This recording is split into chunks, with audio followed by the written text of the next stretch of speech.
Oh, Jet says Okay. okay. Yeah. Jet says All okay. right. That's awesome. Well, we're in the middle of just talking amongst each other. This is week 78 of the Becker Vineyards virtual tasting. So we are excited. This is the Wonder of Wilmeth. So showcasing the amazing expression of Jet Wilmeth's fruit from his property into our glasses. This week, love to introduce everybody. We have our proprietors, Dr. Richard Becker and Dr. Joe Becker. Then we have Kaylin Hall, the master and commander and director of all things and around us. And then myself, Bobby Totten, the wine club director here at Becker Vineyards. We have three amazing wines that are just beautiful to share with each other tonight. We have the 2018 Dolcetto Reserve from Jet Wilmeth. We have the 2018 Wilmeth Family Cab, and then the 2015 Wilmeth Family Cab, which is a showcase from our library, as well as a double gold winner in San Francisco. So really phenomenal wines to share with each other tonight. And I'd love to go ahead and hand it over to Dr. Richard and Dr. Joe Becker for some wonderful wise words tonight. Yeah, the only wise words are, whoever thought that 78 weeks ago that would be still having this primarily to think of and be reminded of all the people that are fighting this pandemic, and so much courage, medical and every other endeavor that keeps our country working, including all the people at our winery. I'm so proud of. But anyway, this is the thought. This is our chance to go out on the terrace in New York City and play the violin for our neighbors or offer them a glass of wine. And in this case, extraordinary wines from a vineyard that we love. And it's as far as a pandemic can be a treat. This is as close for me as it gets. Joe, would you add to that? Absolutely. I would say, we are continuing to do these tastings. I think partially because we love sharing our wine with everyone, and we love discussing our wine, and partially self-serving. It's absolutely, with everything that's going on, it's really, on my part, it's an incredible experience to get to discuss these wonderful wines with just a really wonderful, rich group of people. Dad, Kaylin, Bobby, everybody that's been a part of it. It really has just been a wonderful experience. And so with that said, just to frame things a little bit, imagine yourself in West Texas with the red dirt. You're on a beautiful small lot of land with beautiful grapes everywhere. And you find yourself in the midst of Tokyo, Texas, surrounded by grapes. So I'm excited to talk about that tonight. We're going to be talking about Jet Wilmeth's vineyard, and we'll hopefully can share a few stories about him as we go through. But I think one of the great grape growers in Texas. We're going to taste some of his wines tonight.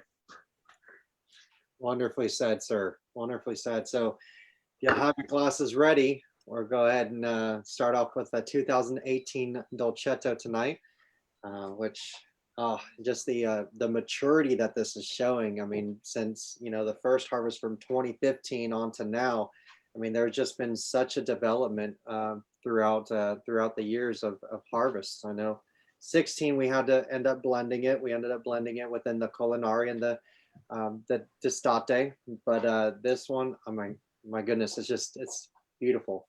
What do you think, Kaylin? I very much enjoy this wine.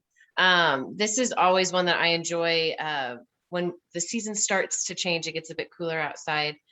This is my hangout on the couch, watch a movie, eat some snacks, go to red. And it's presenting really lovely right now. What do you think, Dr. Becker? I think it's amazing. It's and I always want to know whenever we're talking about Dolcetto if John was compliant with the ordinance of 1593 about the date at which Dolcetto should be always harvested in the little village of Dogliani, where it originated. And that date, Bobby, when is Saint Matthew's Day? So St. Matthew's, isn't that in reference to one of Jesus's 12 disciples, or is that no? I think so. I mean, and he probably liked Dolcetto. I mean, it's hard to know. I believe so. Yeah. I mean, yeah. I was Do we know, anybody remember the date for the ordinance? Because I think we almost pulled it off this year, didn't we? It's the September 21st, right? Yeah, it's the autumn. Yeah. I was gonna say, I remember John telling me we might Equinox, yeah. have almost harvested around then the Jet's Dolcetto this year. September 21. Yeah. Here we go. Here we So go. one thing I would say, just and welcome Nicole. Hey, Nietzsche. Hey, how's it going? How are you? Doing great, doing great. Some nice weather we've got here. I agree. Did y'all get any Absolutely. rain last night? 3.5 inches in my house. Holy moly, that's a lot. If this We says just- anything, sorry. What'd you say? Go ahead, Nicole. I'm sorry. We just got half an inch here. Wow. So if this says anything about the storm last night, when I put my my producer, my 7-year-old in the top bunk bed, and I put his little brother, my 5-year-old, in the bottom bunk bed, and when the power went off at the middle of the night and I went to check on them, they were suddenly in the same bed together. And then eventually we heard the whole pitter patter of feet, and they materialized in our room and were in bed with us. So stormy nights are always fun. I always think, I know we're trying to get Jet on here in a second, but Dolcetto, as we've talked about before, means little sweet one, and it has an extraordinarily. I thought that meant Jet. Oh, that's right. That's right. Little sweet one. Thank you. That's. He's going to have a few things to say about that. That's right. Probably. Yeah. So yeah, this is I mean, I think this Dolcetto is phenomenal. Nicole, what do you think about the nose on the Dolcetto and the I think it's awesome. It's actually one of my favorite reds. And I think what I like is it's got kind of a bramble, briarly kind of characteristic that kind of keeps you, kind of grabs you. But aromatic, lots of fresh fruit, lots of spice, and it's got some nice tannins, but just the right amount where it's not too crazy. But definitely one of my favorite wines. Nice. Is Jet, are you there? Am I not there? Hey, We hear you. Just don't see you. Okay. I don't Is know it- what it is wrong. It says that your video is on, so I don't know why we can't see you. You're not in the dark, right? No. I'm teasing. Sorry. Okay. Hey, let me out of the closet. So Oh, that's Well, good. we said Jet didn't have to be fully dressed. He said tidy whities, and we said maybe you ought to be blacked out. So I don't know. Just helped everybody here. So did we harvest the Dolcetto around September 21st this year, or? Jet, do you know? Yeah. Let me think. No, it was before that, I think. I think so too. Yeah. Yeah.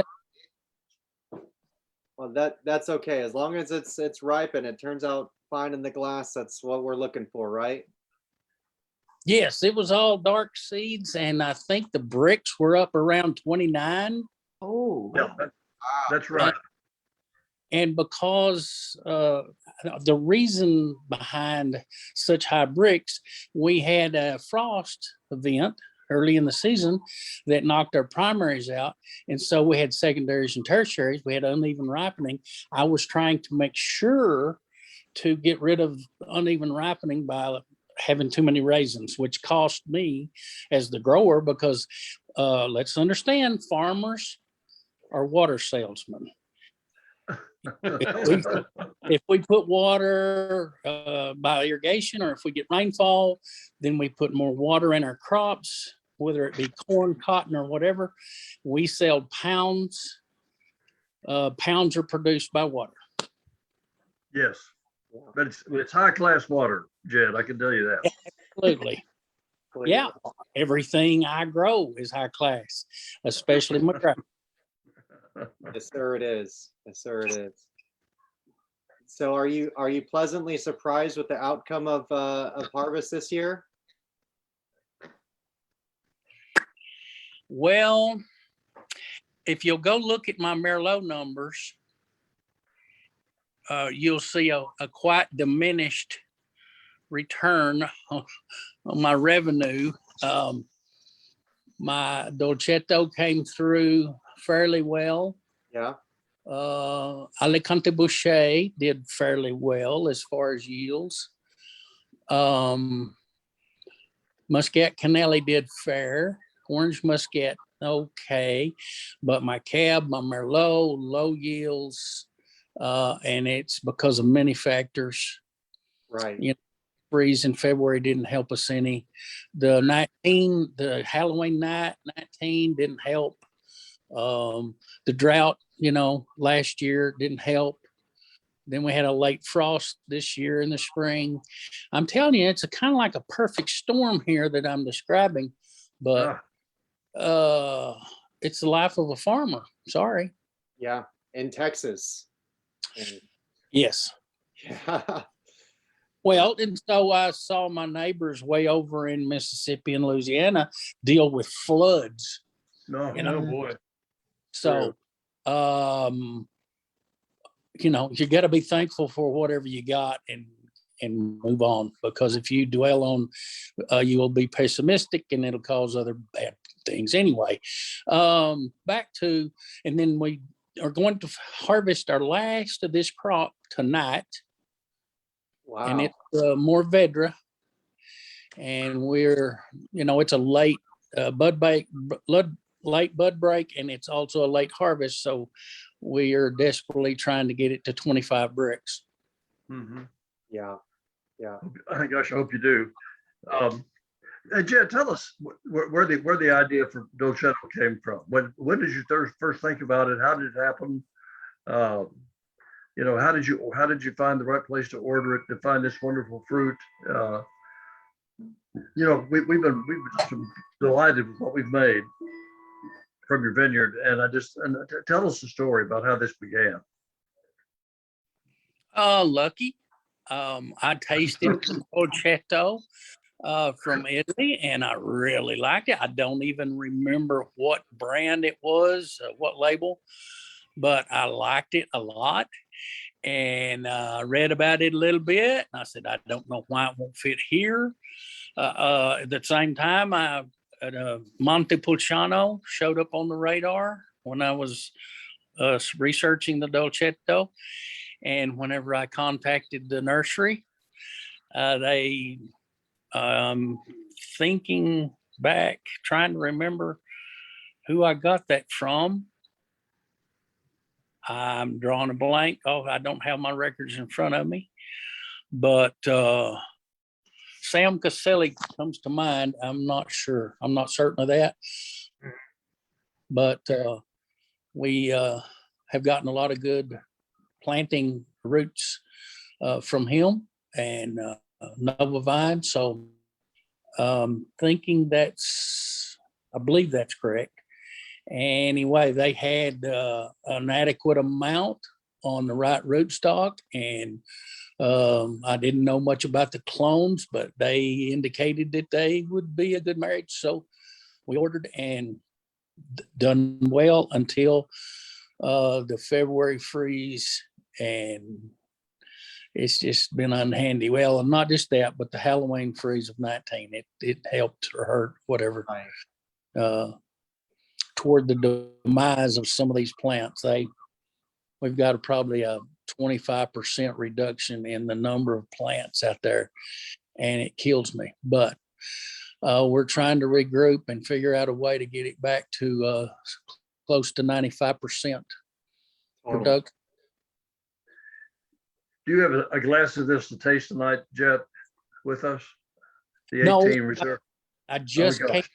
I had to go to the courthouse and get some things taken care of, and we've got a church meeting here in just a little while, so I'm in between and I didn't get prepared. I'm sorry. That's all, we appreciate it. Not at all. Love to hear from you, Jet, and love hearing the stories and appreciate what you do for us here. So Jet, what's been your experience thus far with Dolcetto in terms of yield, in terms of cluster size, in terms of disease resistance? What have you seen with it? It's been extraordinarily good. It handled a lot of adverse weather conditions before this last round of events. This year, we also had 4 hails. That didn't help a bit. We lost parts of clusters early on because the hail size was like golf balls. But even through all that, we've not had any disease issues in any of the years. I love the way the bricks come up and the pH gets to a sweet spot about the time the total acidity starts dropping a little bit, and all the lines cross about the right time. And I'm pleased, very pleased with Dolcetto. I just wish that we hadn't had such adverse conditions here in Texas to cause the demise of so many of the plants out there. I'm sure not giving up. I mean, this is what farmers do. They take adversity and then they deal with it. And it's kind of like the Marines, adapt and overcome. Montepulciano is her story, but Dolcetto is fun. That's cool. Gosh. So we're looking forward to, I guess, gonna be replanting to regroup from what's gone on and to replenish what's been lost out of the 2019 and 2020 or 2021. Yes, this is my plan. I hope to stick to it. Cool. Where there's only one plant missing in between several good ones, I'm going to leave that alone because I think we can take the ones that are healthy and, bridge the gap. Right. Where 3 or 4 in a row, that's where we're going to concentrate on trying to get some new vines in there and, get them planted and get some new ones coming up. Barring any other weather events, but is a non-temperate climate. That's what makes the disease pressure so low, but it also cleans. So one of our audience members is saying that she very much admires the fortitude of farmers and what would we do without them. And I don't think truer words were ever spoken, especially in the most unpredictable climate in the world, in my opinion. So anyways. Yep. Well, I just think that this wine, is true to what you read about. It has such incredible fruit in it, and it commonly people mistake it for actually being a sweet wine, but it's just the skins. It's just got such extraordinary fruit and depth to it. Nicole, I'd like to what are any other thoughts you had on this wine? I think I like the part where they say that the Italian grape growers enjoy growing this grape, especially in the Piedmonte region, and nicknaming it kind of little sweet one, like a term of endearment, being kind of affectionate, that this is a consistent grower for them. But yeah, I think it's got deep, dark fruit notes, nice tannins to it, not overpowering. And then it's just got kind of like a briarly bramble kind of characteristic that kind of keeps me in tune with it. But it's one of my favorite grapes, and I'm glad to see us have it in our lineup of wines. And I think it was kind of fun. Dr. Becker, you had a friend that was also interested in some Italian wines several years back that kind of you were able to discover this particular grape grown in Texas because of that, correct? Yes, right. Dave Wazerski, yes, you bet. And that's when we started the Four Seasons, the Quattro Stagioni, and at that point we thought we would try to make 4 different Italian grape varieties, blends, or not if not needed. And then John kind of came to Texas and invented Merlot. And when I started, I don't know what John does to the Merlot grape when he gets his hands on it, but I know what he's done with Jet's Merlot, and it's just been some of the best wine you've ever tasted. Somehow John just knows how to do that. He did have a pretty good teacher in Heidi Barrett, but so then we changed the Four Seasons to variations of Merlot. Sometimes Merlot blended like a Bordeaux blend, sometimes blended with Italian varieties. And that's been a lot of fun, I think, for tasting. So, Caitlin, you have a lot of wonderful nicknames: Monster, Master, and Commander. What are you tasting on the wine tonight? So, as Nicole mentioned, lots of like brambly flavors. I'm picking up almost stewed, like blackberries, blueberries, black cherries, things of that nature. I'm picking up quite a bit of coffee, maybe some floral components as well. I want to say purple flower. That's my safe zone on that. But this wine is just absolutely lovely.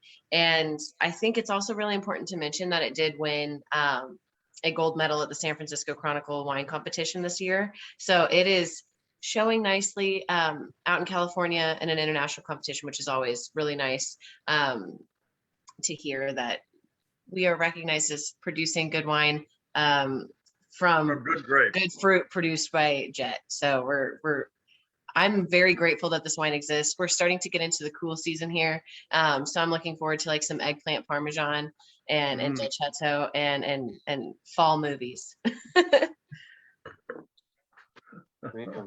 Well, Jet, did you when you called us in the middle of the night with the first time that you said that 20 tons of Dolcetto will be sitting on your crush pad in the morning when you come into the winery. Did you envision winning gold medals in San Francisco with this grape? You probably did, as a matter of fact. But can you answer that? No, I love that y'all were accepting my. I just saw and tasted, and I said, this has got to go to Becker to give this grape a chance. And I know that I had not really talked to y'all much about it, and I didn't know. But whenever I tasted the berries and I saw what was going on with the chemistries, I was like, wow, why not? And it's been awesome ever since. What can I say? Gosh. Well, just go out and thank the grapes for us is what I say. Right. Boy. And John texted me just the other day about my Malbec, and he is extremely excited about the Malbec he got from us this year. So I'm expecting big things from that one. He said that it's just black, inky black, and extremely good colors and taste. And I believe his term he used was beautiful. But anyway, that's Malbec. So we're waiting to see how that turns out. The Zen showed up down there. And again, because I'm trying to skew and make sure that we're getting mature fruit down there. We ended up, I think, with 31 bricks on it. Wow.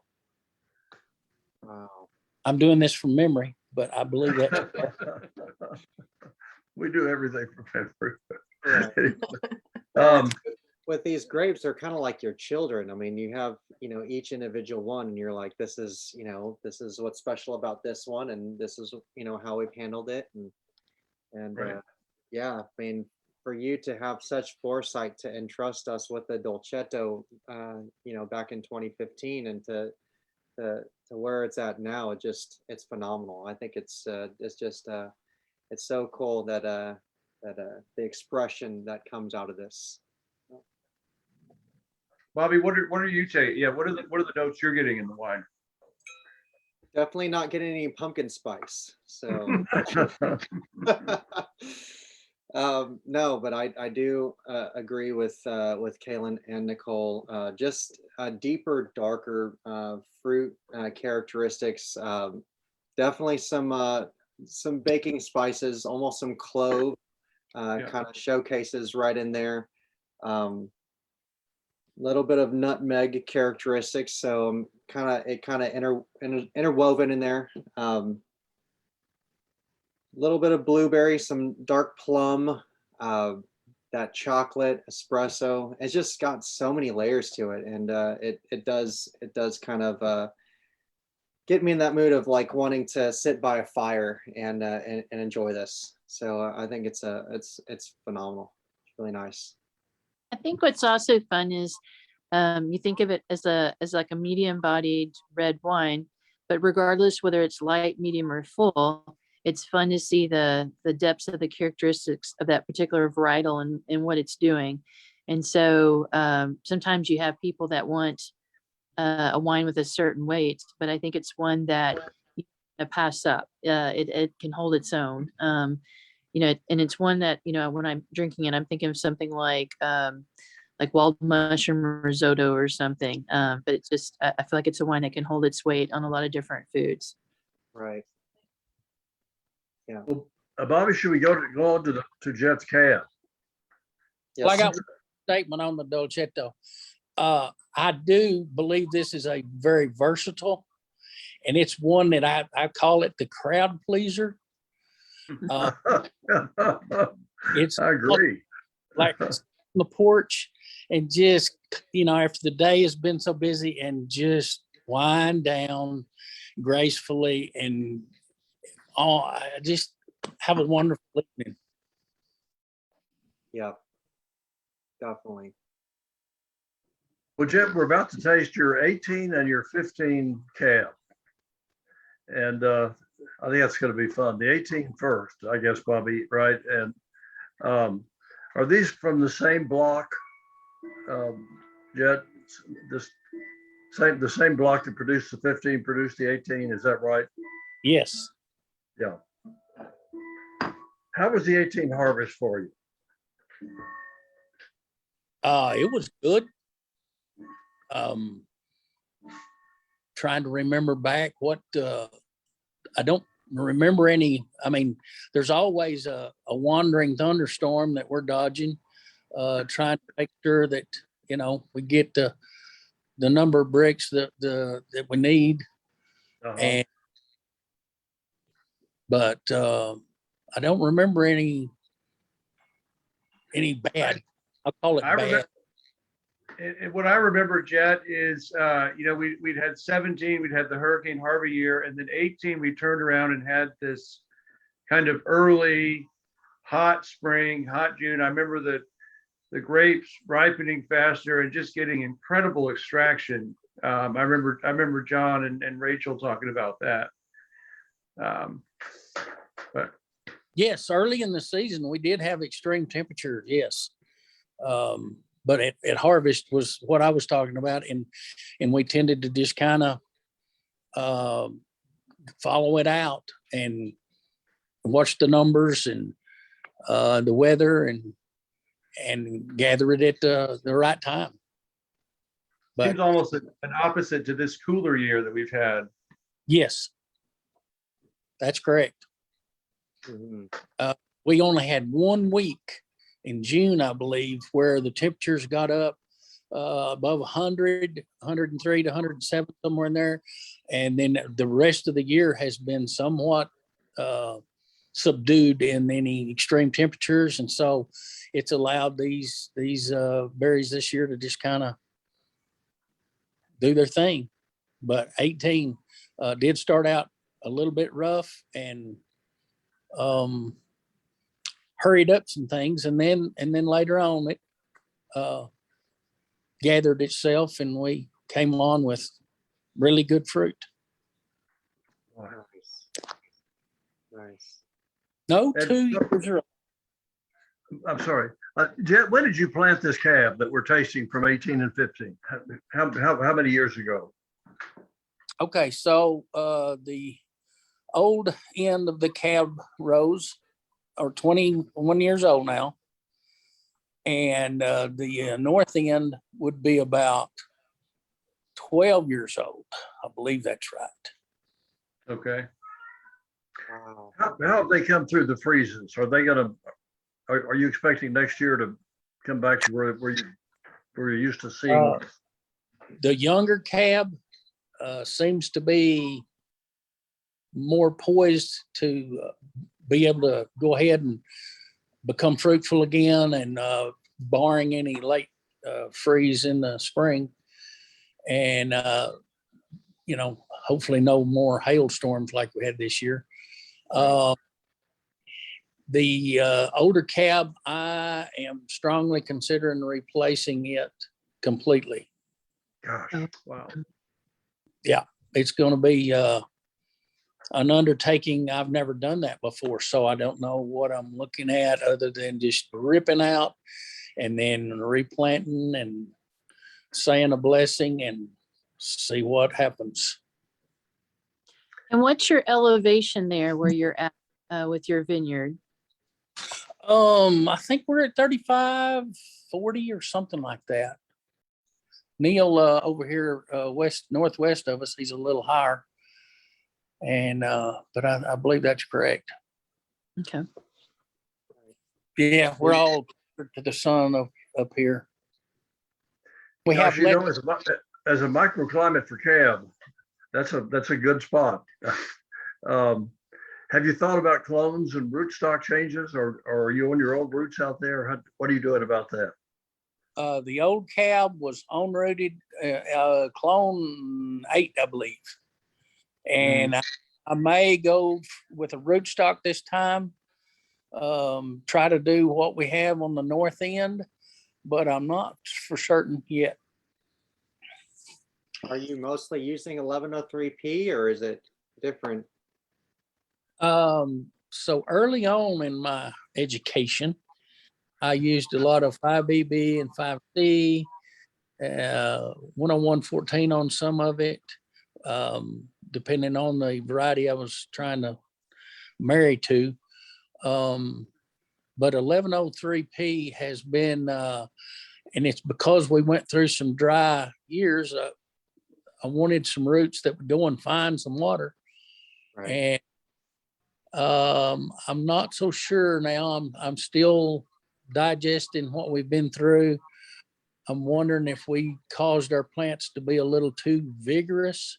Vigorous vines means maybe a little larger cells in the plant that can cause maybe a little bit more freeze damage than we'd like. I'm not certain. I'm still trying to assess that. But sure, you can't substitute the ability of a good fall where there's cold hardiness proteins and good lignins produced. That helps us more than anything as far as being able to winterize and handle the cold temperatures. Yeah. Did I go too far? Is that too No, much? not at No, we love all. We're right there with you, Jet, believe me. And do you ever think anything about the 2018 harvest that was particularly advantageous or disadvantageous? Did you harvest late or early? Any thoughts about condition of harvest? I think we had a normal harvest. Like I say, barring some thunderstorms that were, rumbling through the area, we just tried to dodge those. Mhm. But I just, we just watch the numbers in the chemistries and try to hit the nail on the head. Right. And we normally do. A couple of times I've missed, and Dr. Becker usually puts a note on there or something. Do better, boy. Which you always do, Jet. Always do. I keep trying. Nicole, Caitlin, talk to us about what you're smelling and tasting here in this 2018 cab. So Thank- go ahead, Nicole. I think I pick up some of the white pepper as far as in the aroma, and there's also some fennel notes, and then it's also got kind of like a plowed earth, like you just freshly plowed earth. It's got some of that kind of a damp kind of characteristic to it, and then I think as far as tasting it, as far as what's on the palate, it reminds me of very reminiscent of Bordeaux, kind of that earthiness, kind of like that mushroom, black olives, and then also there's a type of mineral, kind of a little bit of a mineral characteristic that you pick up when you're in Bordeaux, and so it just kind of tickles me that you can have similar soils that'll be here in Texas as well, but very.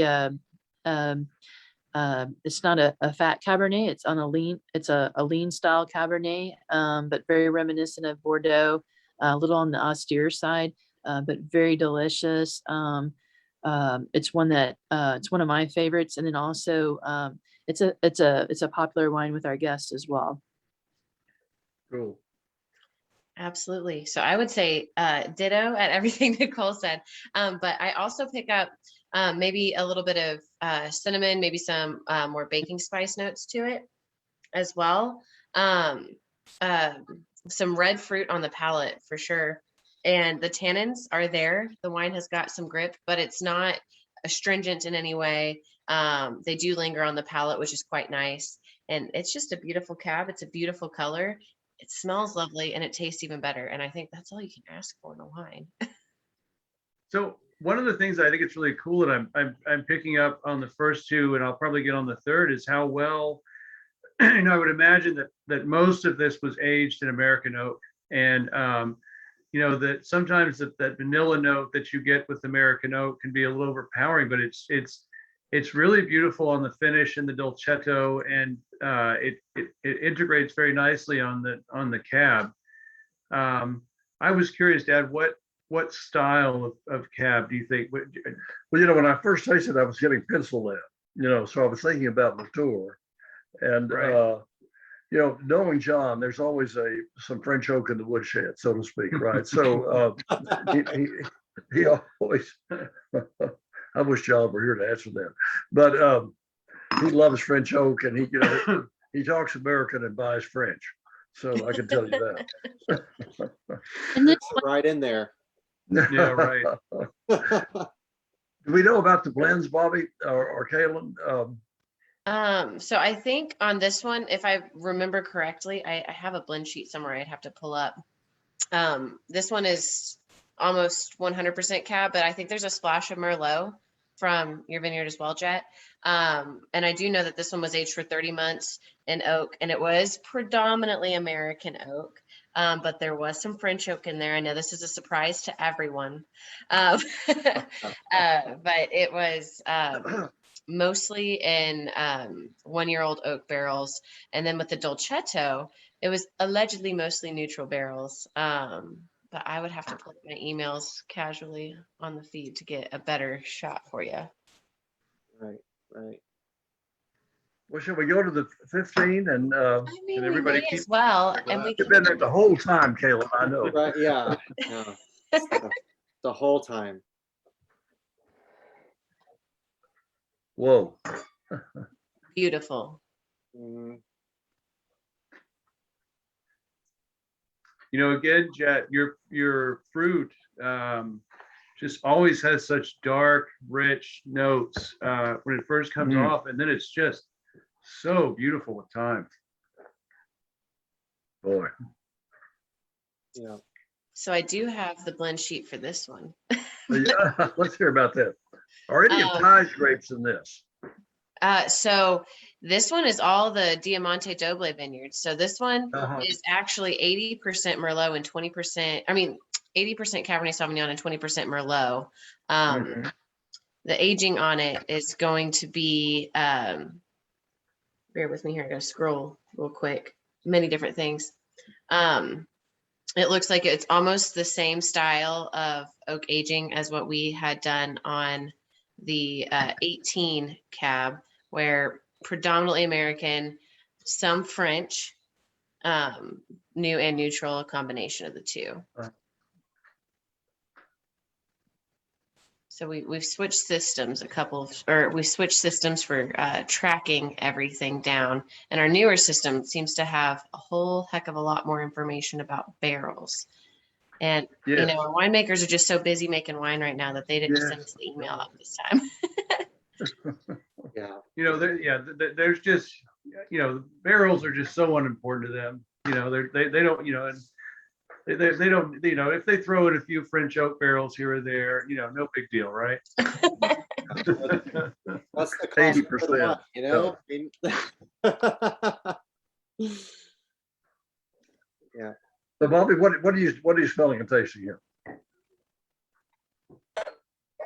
So definitely getting a little bit of leathery characteristic on the nose. Mhm. Almost a little bit of toast.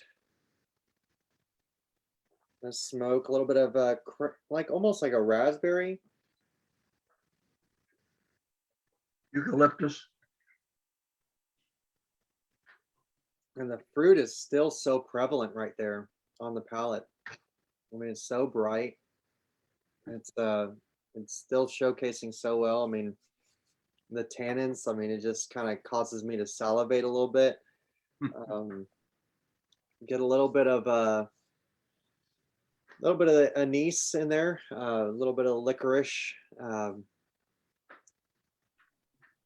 Yeah, and then getting that eucalyptus right there, kind of on that finish of the palate. I mean, just kind of almost like a bright, refreshing, crisp characteristic right on the end of the palate, which is it's fun. Nicole, I always feel like you have such a good palate memory. How do you think, how are you feeling like the 18 and the 15 are comparing to one another?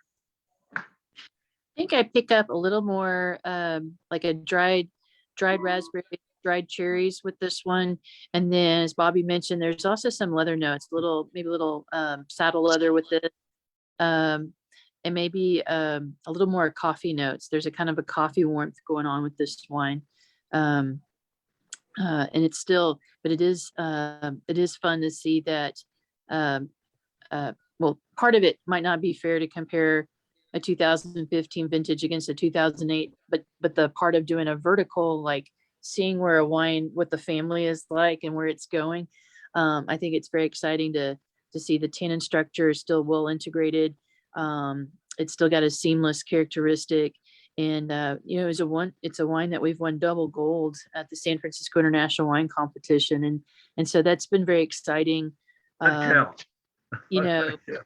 and whoever you know is also entering wines at that time. And I think when you're thinking how much work goes into growing the grapes and working with the fruit and then harvesting and then working with it to make wine and aging it, and you think of how many hands touch it, when you get a double gold, that's just really exciting. Just really makes you feel good when you've got an award.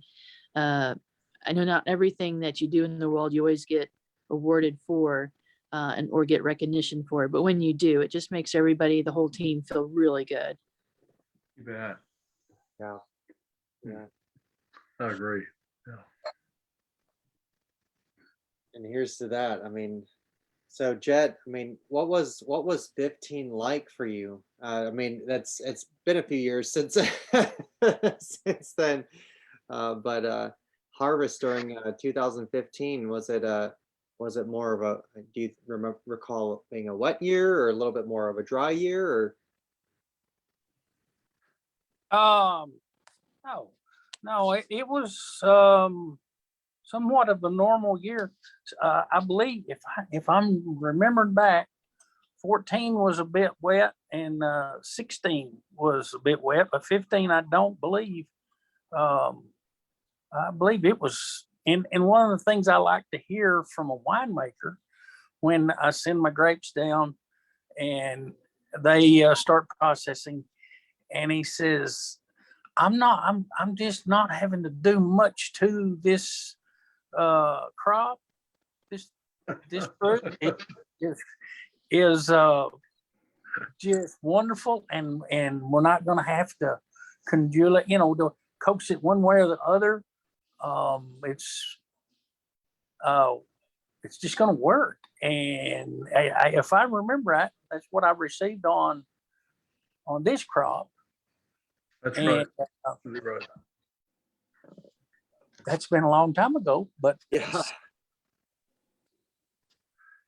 the anyway, usual options are praying or cussing, so and neither was required for this. That's a good memory.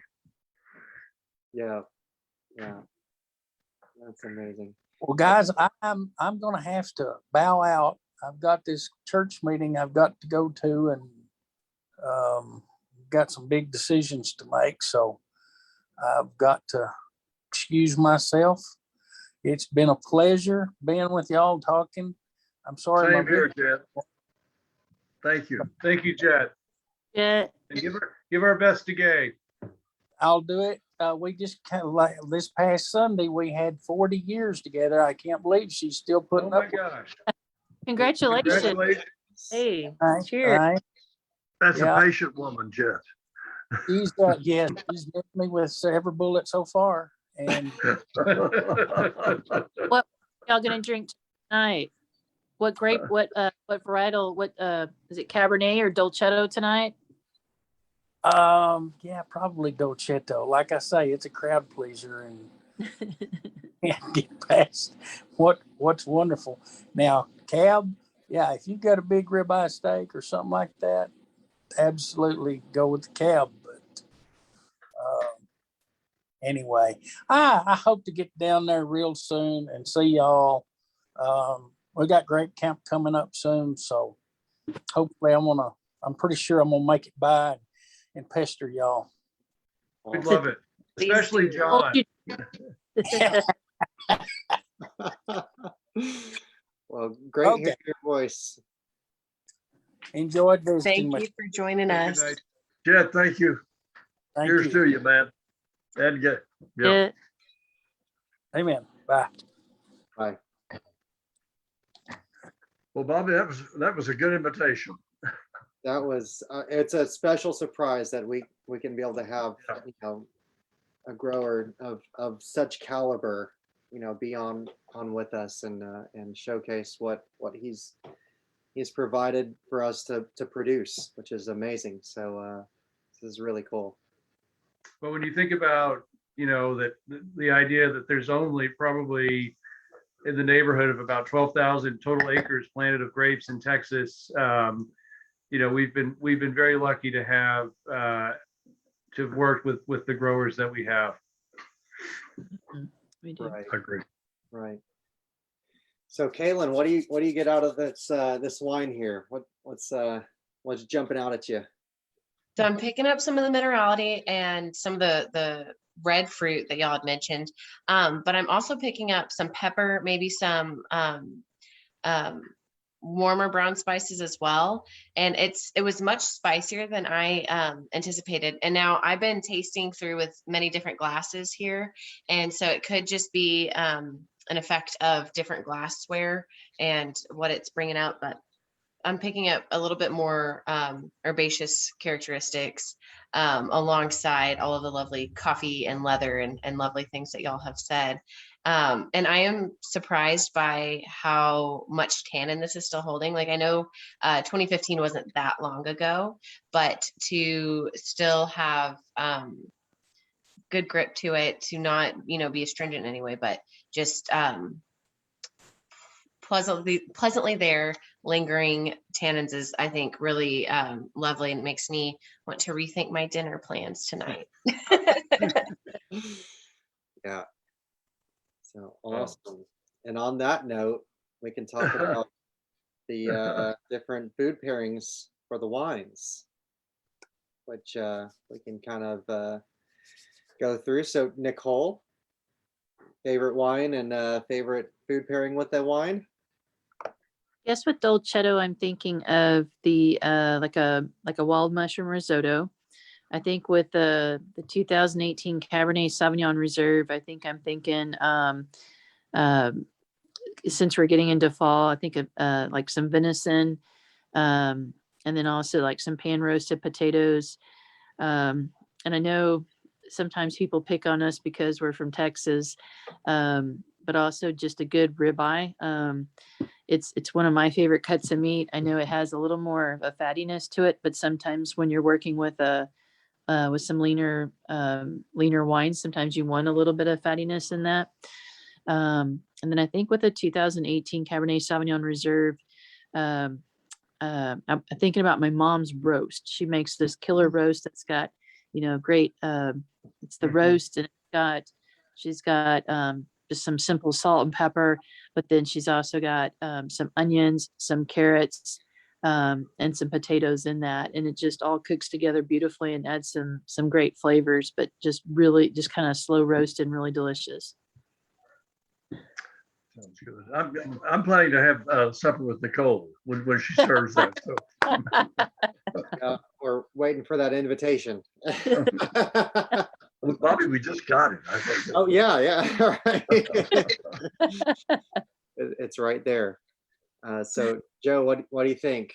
I was just thinking, I cooked a couple dishes this week that I thought would actually go pretty well. So we did I did some steaks and some farro mixed with shosito peppers and portobello mushrooms the other night that I think would go quite well with the 18 cab. And then did a pork with kind of a soy glaze that actually we had with the Dolcetto, and it was incredible with the Dolcetto. Wow, awesome. Dr. Becker, what do you think? I think I think Margaret is making some steak right now in an iron skillet with a little bit of Tom Perini's rub, and it's going to be really good, I can tell you. So I think any of the three would be happy to be at that picnic. Yes, sir. So Kaylin, rethinking the whole food situation, and then also again, thank you for inviting Jet on with for tonight, and it was a really special surprise that he got to jump on with us. So Right. He's always such a delight and such a pleasure to talk to. And I feel like we gotta send him some wine for he and Gay's anniversary. We gotta. Anyhow, I'm gonna stick by the eggplant parmesan with the Dolcetto, but I'm also going to add in maybe like a really lovely margarita pizza. And then with either of these cabs, I feel like you couldn't go wrong with perhaps like a really lovely pork tenderloin, just simple roasted vegetables. But I am remembering back to the art of food and wine pairing days, and Michael and Sean had created a dessert that was a blue cheese mousse with vanilla panna cotta with the fig and strawberry preserves on top, and it was just incredible. And I really also want that. So that's high on the list of things I'm thinking of. Well, with the Dolcetto, Sean makes a cheese. I think it's a cheddar cheese souffle. Yes. yeah, Which would just be wow. Oh, this So works. tell him to get cooking on that, will you please? I'll tell him. I'll tell him. It's on. It's And by on. the way, Bobby picked these wines, and I think this is a great juxtaposition of wines I love to taste. Yeah. Thank you. Now, with with showcasing the different vineyards from week to Here- week. Here's my guy, Nolan, straight in from the tennis court. And here comes. Hey, Nolan. guys. Wait, Hey, you're guys. missing some. Where's the third one? He's a little camera shy. Oh, I understand. you've got the oldest and the youngest, right? And missing the middle. Yeah. All right. Okay. I Bobby, can't what's cooking next week? next week. So we have the it's going to be called the tour of the trio. So the tour of the trio, which is the Becker Trio, Becker Wine Club. So we are processing cards and getting ready for pickup parties and all that kind of stuff, just inviting all of our wine club members out. So we are showcasing 3 wines this next week. The 2018 Viognier Reserve, definitely Ooh, that's double good. gold medal winner there. We got the 2018 Culinaria, and then the Ooh. 2017 Unita blend. So That'll be fun. invite the wine club members to come on and enjoy and watch and kind of hear our take and also put in a little bit of their take on Facebook and respond to us so that we can kind of communicate with them about what they've received and what what we're getting out of it. So really excited about next week, and then next couple weeks that'll be kind of going through the wine club shipment. The last week will be almost like 2 new wines. So we're doing the 18 Reserve Viognier. We're doing the White Wines Club. So 18 Reserve Viognier, the 19 Prairie Cuvée, and then the 2020 Saignée. So that'll be the week after next. Yeah. So some new releases. Can we do a Dancing in the Fountains trio some week in honor of John? That's a great. I feel like we're rapidly approaching the end of bringing in grapes, and I feel like it would be way more possible to convince him to do that after harvest. And so we could get a John dancing in the grapes thing and or in the fountain, and I'm sure some really excellent commentary. Right. That'll kind of correlate with the Lavender Fest too coming up. So. Yes. So Lavender Fest is coming up. We are going to have a 1-day event this year. If y'all should have received emails about it, everybody that's watching, and it's been posted on Facebook, on all of our social media as well. So it's a 1-day event. It'll be a little bit lighter than previous years, and we're just excited to have everybody out to see our freshly planted lavender fields and enjoy some lunch, some good wine, food vendors, artisan merchants, and all of that. So we'd love to have you. If you have any questions, please reach out to us through Facebook or Instagram or our website by the phone. We would love to talk to you about it and get you You books. have to get the date, Caleb. Oh, People are October coming. 16th. Yeah. Sorry, I've talked about it a lot of times today. So People may be October coming 16th, from it's a Belgium, Saturday. And we'll be They're there watching from us 10 to all. 6. Yes. Awesome. Well, again, thank you so much, very much for everybody tuning in to us, and thank you to the panel and Becker family here. And we just say to good health and great wine, and until next week, so we can enjoy once again some beautiful wines together. So With thanks again, guys. Appreciate y'all. Cheers. Thanks, guys. Thank you.